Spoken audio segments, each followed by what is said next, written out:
असा सुंदर गळ्याचं कटिंग आणि स्टिचिंग इथे बघा।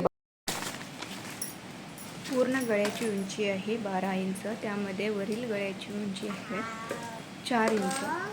जसा व्हिडिओमध्ये दाखवला आहे तसा गळ्याचा आकार तुम्ही बनवू शकता। मी इथे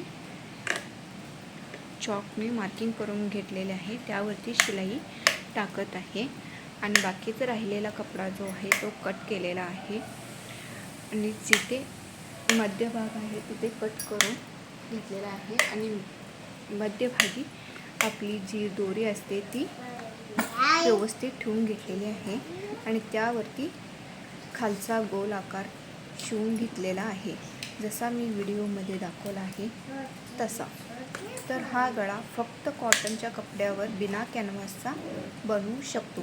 जर तुम्हाला विदाऊट कॅनव्हास हा गळा बनवायचा असेल तर तुम्ही अगदी बनवू शकता। गळ्याचा आकार जसा व्हिडिओमध्ये दिलेला आहे तसा बनवा किंवा तुमच्या आवडीनुसार तुम्ही कोणताही गळ्याचा आकार टाकू शकता आणि शिवू शकता। आणि जिथे गोल आकार आहे तिथे कट करून घ्या, छोटे छोटे कट द्या, म्हणजे अगदी गळा सहज पलटी होऊ शकतो। सरळ बाजूने व्यवस्थित करून वरती कडेने टीप मारा आणि मी कडेने टीप मारून घेतल्यानंतर एक छोटीशी लेस अटॅच केलेली आहे, तुम्ही इथे पाहू शकता। अगदी सुंदर सुरेख गळा बनलेला आहे।